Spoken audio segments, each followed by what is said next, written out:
يصلح لكم أعمالكم ويغفر لكم ذنوبكم ومن يطع الله ورسوله فقد فاز فوزا عظيما يا أيها الناس اتقوا ربكم الذي خلقكم من نفس واحدة وخلق منها زوجها وبث منهما رجالا كثيرا ونساء واتقوا الله الذي تساءلون به والأرحام إن الله كان عليكم رقيبا أما بعد فإن أصدق الحديث كتاب الله وخير الهدي هدي محمد صلى الله عليه وسلم وشر الأمور محدثاتها وكل محدثة بدعة وكل بدعة ضلالة وكل ضلالة في النار.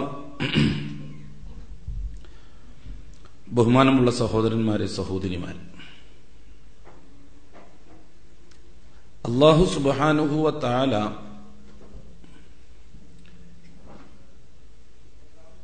മനുഷ്യരോട് കാണിച്ച ആദരവുകളിൽ, ഇക്റാമുകളിൽപ്പെട്ട പ്രധാനപ്പെട്ട രണ്ട് ഇക്റാമുകളാണ് ഭൂമിയിൽ മനുഷ്യർക്ക് അല്ലാഹു നൽകിയ രണ്ട് സ്ഥാനങ്ങൾ.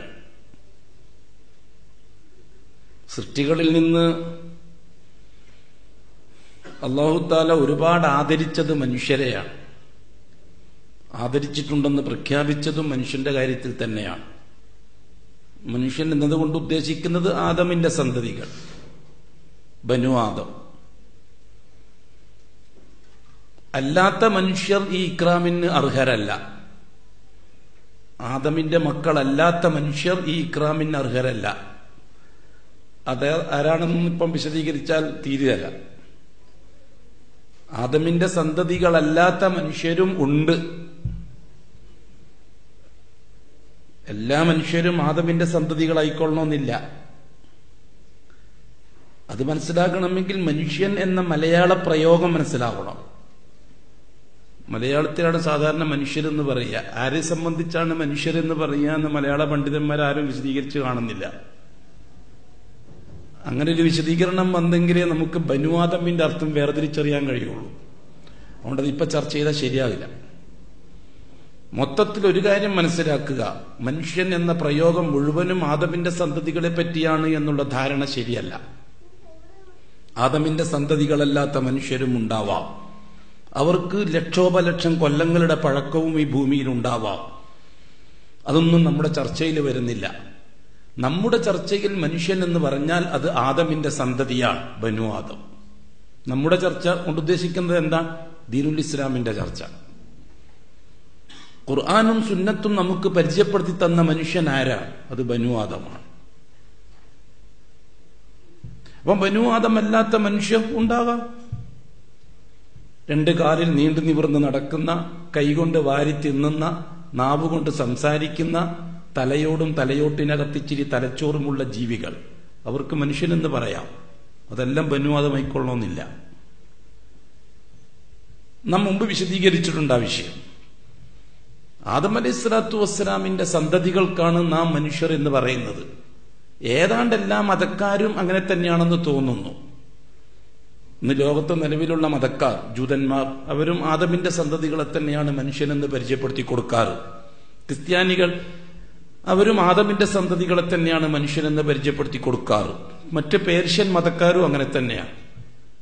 ഇന്ത്യയിലുള്ള ആര്യമതക്കാര്, ദ്രാവിഡ മതക്കാർ, അവരുടെ ഐതിഹ്യങ്ങൾ പരിശോധിച്ചു നോക്കുമ്പോൾ മിക്കവാറും ആദമിനെയും ഹവ്വാനെയും തന്നെയാണ് അവരും മനുഷ്യന്റെ തുടക്കക്കാരായിട്ട് കാണുന്നത്, മതക്കാരുടെ ഭാഷയിൽ. പിന്നെയുള്ളത് ഈസക്കാരുടെ ഭാഷയാണ്. അത് നമുക്കെല്ലാം അറിയുന്നത് പോലെ തന്നെ ലക്ഷോപലക്ഷം കൊല്ലം പഴക്കമുള്ള ഏതോ ഒരു ഭൂമിയിലെ സൃഷ്ടിയുടെ പിന്തലമുറക്കാർ എന്ന രീതിയിലാണ് അവർ മനുഷ്യനെ പരിചയപ്പെടുത്തുന്നത്. അത് തള്ളപ്പെടേണ്ടതാണ്, അത് ചർച്ച ചെയ്യേണ്ട വിഷയമല്ല. ഏതായാലും അല്ലാഹു സുബ്ഹാനഹു വ തആല നമുക്ക് മനുഷ്യൻ എന്ന അഡ്രസ്സിൽ പരിചയപ്പെടുത്തി തരുന്നത് ബനു ആദമിനെയാണ്, ആദമിന്റെ സന്തതികളെയാണ്.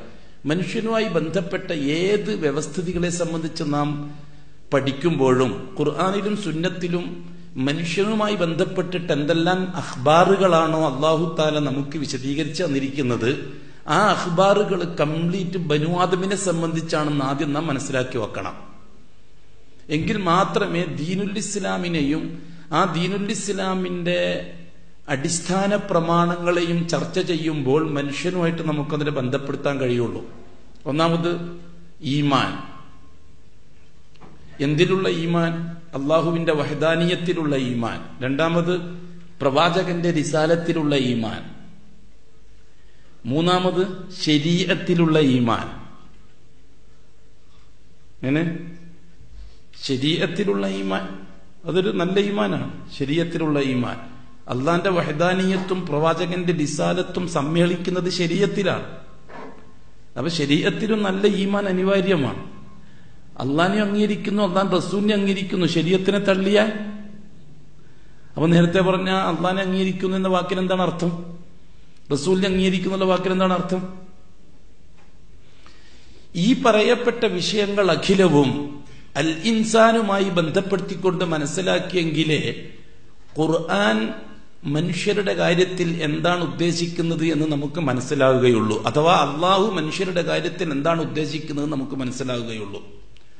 അത് നാം പഠനവിധേയമാക്കണം. ഇനിയെങ്കിലും നമുക്കിടയിൽ തീരെ ചർച്ച ചെയ്തിട്ടില്ലാത്തൊരു വിഷയമാണ്. നാം മനുഷ്യന്റെ അസ്തിത്വത്തെപ്പറ്റി ആലോചിക്കാറേ ഇല്ല. മനുഷ്യന്റെ ആദർശത്തെപ്പറ്റി മാത്രമേ നാം ചർച്ച ചെയ്യാറുള്ളൂ. അതിന്റെ ദൂഷ്യം ചില്ലറയല്ല. ഒട്ടുമിക്ക ശിർക്കിയൻ കുഫ്രിയൻ വാദഗതികളും അതേപോലെ തന്നെ ഒട്ടുമിക്ക ബിദ്അത്തുകളും മനുഷ്യനെ സംബന്ധിച്ച് നമുക്ക് അറിവില്ലായ്മയിൽ നിന്നുണ്ടായതാണെന്ന് ഗ്രഹിച്ചെടുക്കാൻ പറ്റുന്നതാണ്.